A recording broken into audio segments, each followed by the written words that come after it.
Orang-orang yang takwa itu bila mana mereka diperintahkan masuk surga. Hai orang yang takwa, masuklah ke surga. Mereka orang yang takwa tadi berkata, kami tidak mau masuk surga kecuali masuk bersama kami orang-orang yang kami cintai dan kawan-kawan kami di dalam dunia. Nah, jadi Galut mencari kekawanan, Galut mencari kekasih orang takwa ini. Sampai dihandar kasih masukkan surga.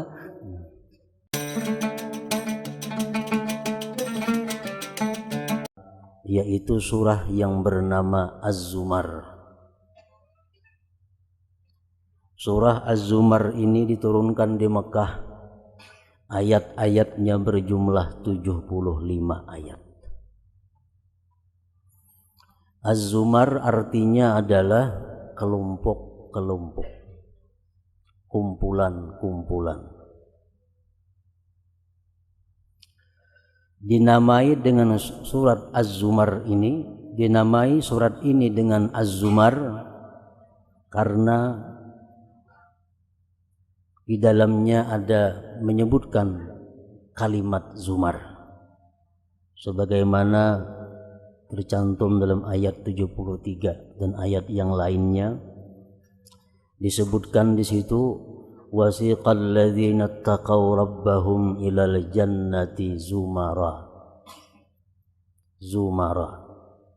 hatta idza ja'uha wa futihat abwabuha wa qala lahum khazanatuha salamun alaikum tibtum fadkhuluha khalidin.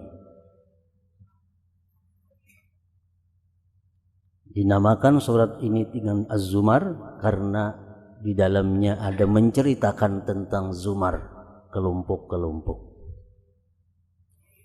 Wasiqal ladzina taqaw ilal jannati zumara, dihalau orang-orang yang takwa kepada Tuhan mereka menuju surga berkelompok-kelompok. Orang-orang yang takwa ini dihalau menuju surga berkelompok-kelompok, bergolongan-golongan. Ini golongannya si anu, rombongannya si fulan, rombongannya si fulan.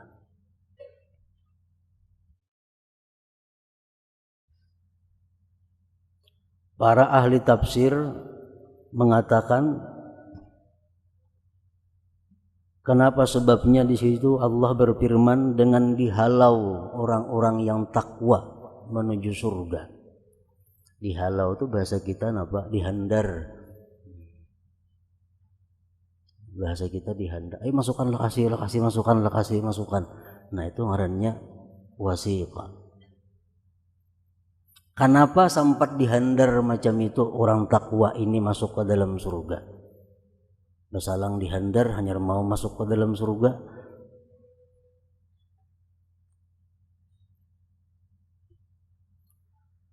Para ahli tafsir mengatakan, li'annal muttaqina idza qila lahum idhabu ilal jannah fayaqulun la nadkhuluha hatta yadkhula ma'ana ahibba'una wa asdiqa'una. Kenapa orang-orang yang takwa itu sampai dihandar masuk surga, sampai digasak masuk ke surga? Karena menurut sebagian ulama tafsir, orang-orang yang takwa itu bila mana mereka diperintahkan masuk surga. Hai orang yang takwa, masuklah ke surga. Mereka orang yang takwa tadi berkata, kami tidak mau masuk surga kecuali masuk bersama kami orang-orang yang kami cintai dan kawan-kawan kami di dalam dunia. Nah, jadi Galut mencari kekawanan, Galut mencari kekasih orang takwa ini. Sampai dihandar kasih masukkan surga.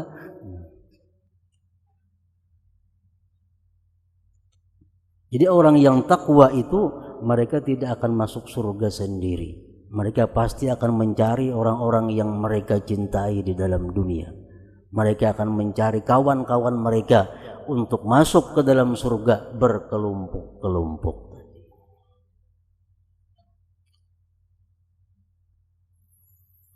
Allah berfirman dalam ayat lain di surat yang lain pula, al-akhilla yauma idzin ba'dhum li ba'din adu illal muttaqin.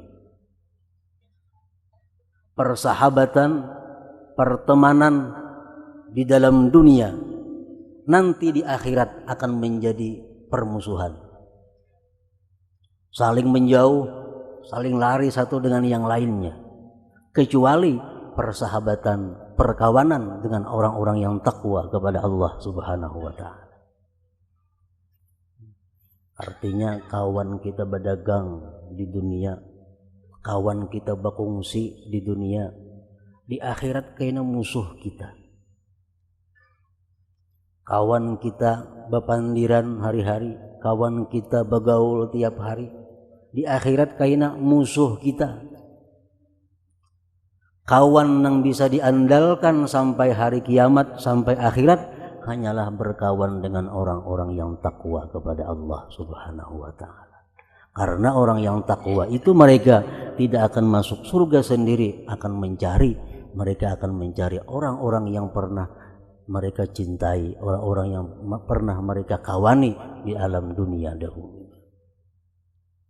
Inilah untungnya orang-orang yang berkawan dengan orang-orang yang takwa kepada Allah Subhanahu wa ta'ala. Para ulama mengutip perkataan dari para ulama yang lainnya, disebutkan dalam kitab Al-Mashra'ur Rawi, man sahibal akhyar sara minal akhyar wa in kana minal asrar, wa man sahibal asrar sara minal asrar wa in kana minal akhyar. Artinya, barang siapa bersahabat dengan orang yang baik, barang siapa bersahabat dengan orang yang takwa, dia pasti akan jadi orang baik, walaupun dia dahulunya orang yang jahat. Orang ini jahat, orang suka maksiat, tapi ketujuh bakawan lan orang nang salihin, ketujuh bakawan orang nang takwa, ketujuh bakawan orang nang takut kepada Allah. Orang ini pasti nantinya akan menjadi baik. Wa man sahibal asrar sara minal asrar wa in kana minal akhyar. Barang siapa suka berkawan orang-orang jahat, suka berkawan orang-orang yang zalim, dia pasti akan jadi orang jahat juga, walaupun dia orang yang baik. Walaupun kita ini baik, walaupun kita ahli ibadat, kita ahli menuntut ilmu, tapi kita berkawan orang kada baik, kekawanan, kita pasti jadi orang kada baik juga satu saat nantinya. Para muhibbin rahimakumullah. Wasiqal ladzina ittaqaw rabbahum ilal jannati zumara hatta idza ja'uha wa futihat abwabuha wa qala lahum khazanatuha salamun alaikum tibtum fadkhuluha khalidin. Dihalau orang-orang yang takwa kepada Tuhan, mereka itu menuju surga berkelompok-kelompok, sehingga bila mereka datang ke pintu surga, dibukakan pintu surga itu dan berkata bagi mereka itu para penjaga surga, salamun alaikum tibtum, salam sejahtera atas kalian wahai penghuni surga. Padkhuluha, maka masuklah kalian ke dalam surga, khalidin, kekal selama-lamanya. Dari Imam Ali karramallahu wajhah disebutkan, kana ala babil jannah syajarah yanba'u min saqiha aynani yashrabul mu'minuna min ihdahuma fatadhuru ajwafuhum thumma yaghtasiluna min al-ukhra fatatibu absyaruhum. Sebelum penghuni surga ini masuk ke dalam surga, di depan pintu surga itu ada sebuah pohon yang memancar dari batang pohon itu 2 pancaran mata air.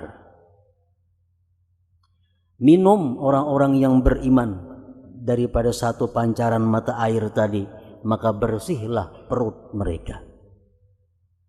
Kemudian mereka orang beriman tadi mandi dari pancaran air yang lainnya, maka baiklah kulit-kulit mereka.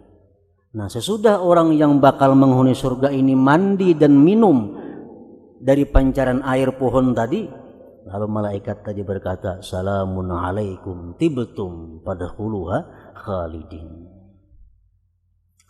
Nah, para muhibbin rahimakumullah, itulah sebabnya surat yang ke-39 ini disebut Az-Zumar tadi, karena ada menceritakan tentang Zumar.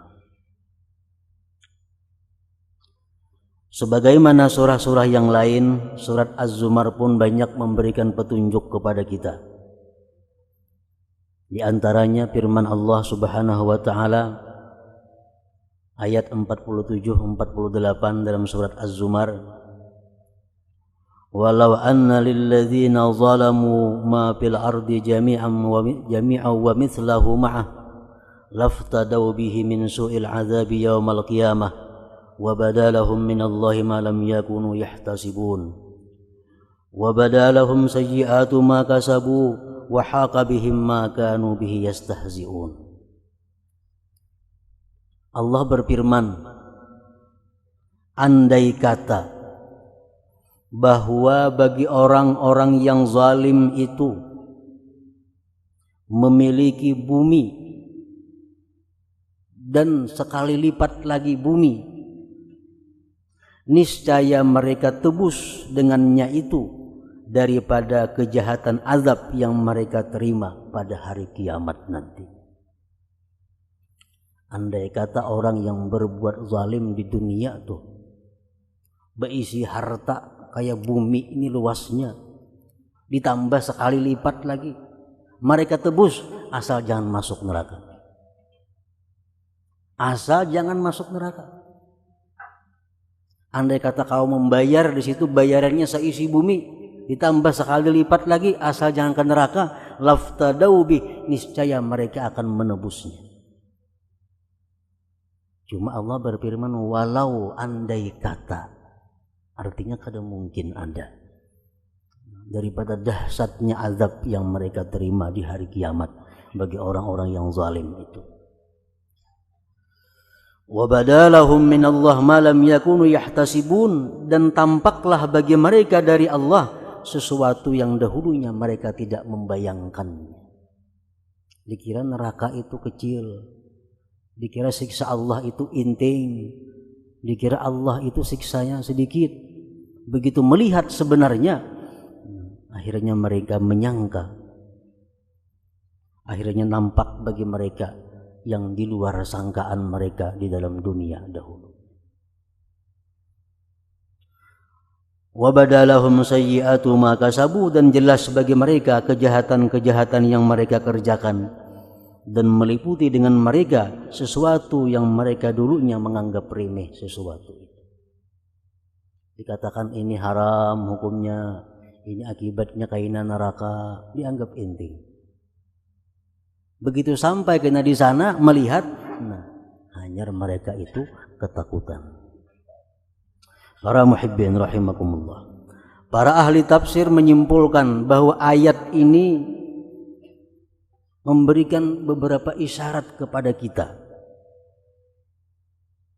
Pertama, jangan sekali-kali berbuat zalim, berbuat aniaya kepada makhluk Allah Subhanahu wa ta'ala.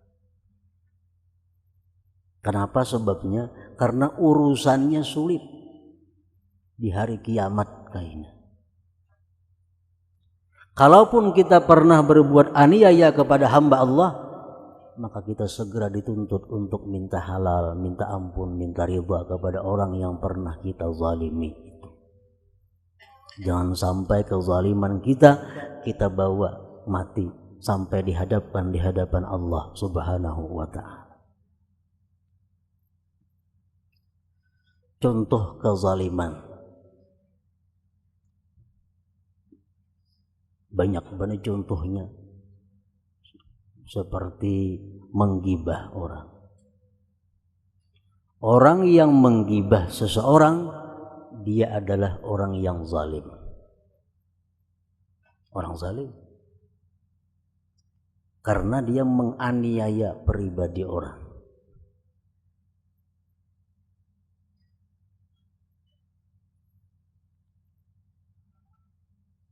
Yang kedua, contohnya lagi memfitnah, makin berat lagi. Memfitnah orang, maada-ada nang kada diperbuat orang. Ini orang berhak menyandang nama zalim. Memfitnah, meuluk-uluk, menghinakan, termasuk dalam kelompok zalim. Kita menghinakan orang lain, baik dengan kata-kata, baik dengan tindakan yang isyaratnya menghinakan orang lain, merendahkan martabat orang lain. Berarti kita zalim kepada orang yang kita hinakan itu. Menipu, orang yang menipu termasuk orang zalim.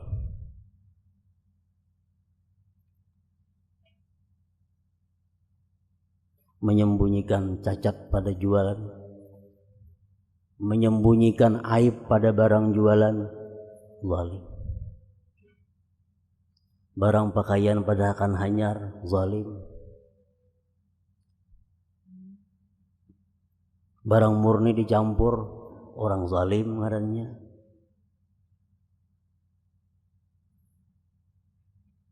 Mengurangi takaran, timbangan, ukuran, termasuk orang zalim. Mencuri, merampok, orang zalim ngarannya. Memakai hak orang lain tanpa izin atau menyalahi izin, minjam pun orang kada bepadah, kita jadi orang zalim. Atau minjem bepadah ke pasar, kalau ke birayang bawa sepeda orang, menyalahi izin.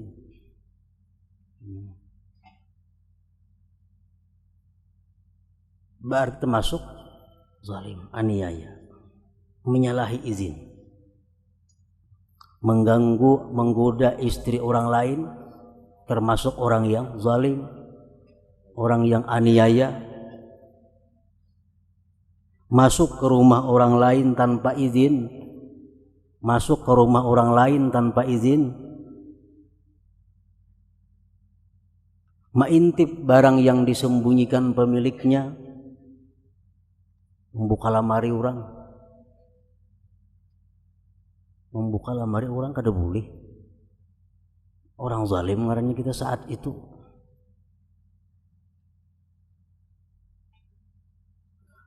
Mengintip pendengaran yang dirahasiakan orang, orang berunding bepandiran beampat nah menelinga bunjuk.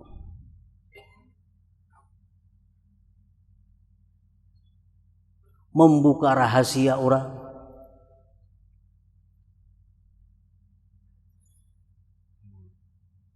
gawian orang yang zalim.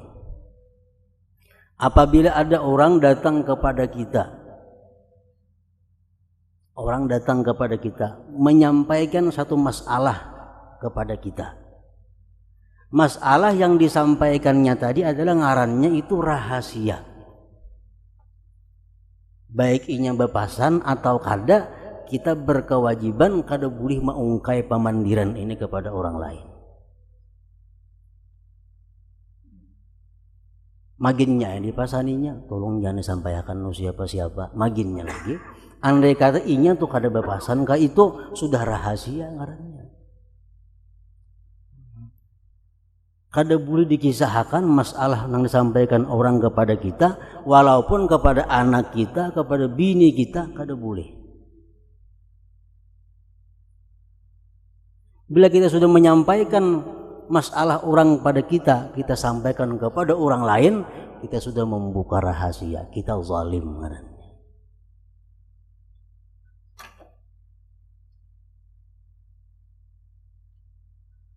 Tidak membayar upah kepada buruh yang sudah menyelesaikan pekerjaannya, zalim. Perempuan yang durhaka kepada suaminya, zalimah ngarannya. Perempuan yang keluar tanpa izin suaminya, zalimah ngarannya. Itulah contoh-contoh yang membuat seseorang dicap Allah sebagai zalim.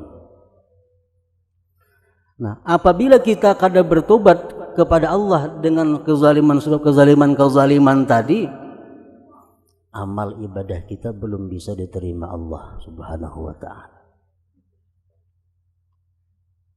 Allah melarang orang-orang yang zalim kepada Allah, baik kepada makhluk Allah. Allah melarang orang-orang yang zalim kepada makhluk Allah untuk menyebut nama Allah. Barang siapa orang-orang yang zalim menyebut namaku, kata Allah, aku sebut namanya dengan laknatku. Jadi orang zalim berzikir la ilaha illallah alaika laknatullah, jar Tuhan. Makin banyak juga laknatnya.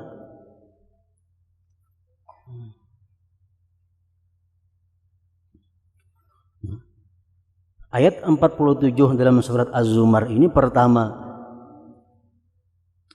menghimbau kepada kita agar jangan sampai sekali-kali berbuat aniaya kepada hamba Allah Subhanahu wa ta'ala.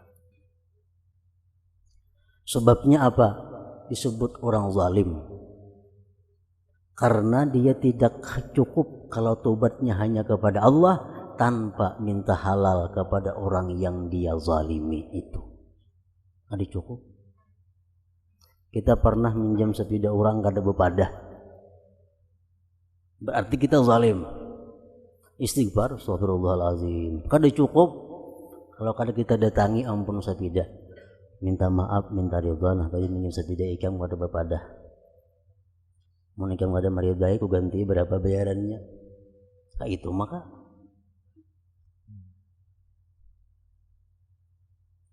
jadi menzalim kepada makhluk Allah merupakan dosa yang tidak akan dibiarkan oleh Allah Subhanahu wa ta'ala, akan diperhitungkan oleh Allah Subhanahu wa ta'ala. Nah, yang kedua, ayat ini memberikan petunjuk kepada kita jangan terperdaya dengan kemaafan Allah Subhanahu wa ta'ala. Ayat tadi berbunyi wa badalahum minallahi ma lam yakunu yahtasibun. Nampaklah bagi mereka itu daripada Allah sesuatu yang belum pernah mereka sangka, belum pernah mereka bayangkan. Nah, ini ayat berpetunjuk kepada kita agar jangan terperdaya dengan ampunan Allah.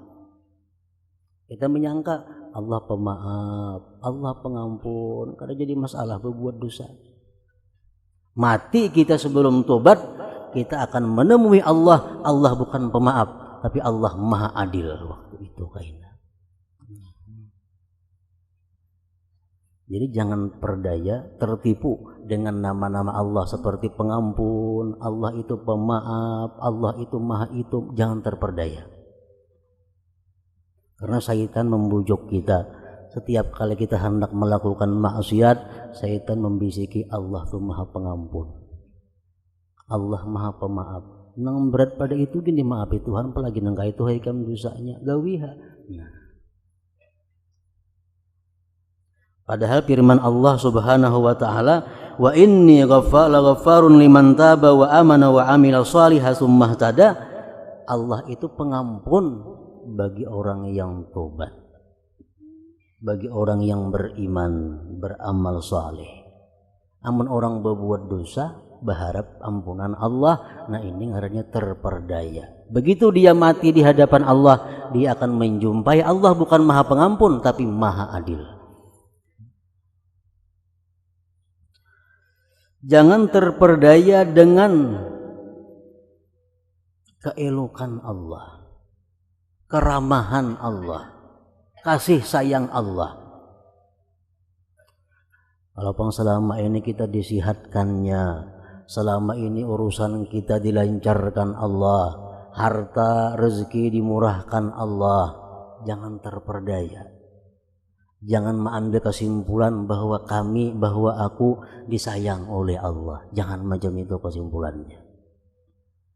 Orang yang rezekinya luas, awaknya sihat, urusannya mudah, itu bukan jaminan orang tersebut disayangi Allah Subhanahu wa taala. Bahkan itu bisa merupakan sesuatu istidraj atau lanjuran dari Allah Subhanahu wa taala untuk menambah banyak dosa orang tersebut.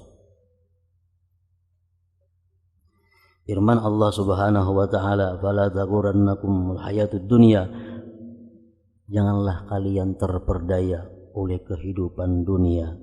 Wala yaghurrannakum billahil gharur.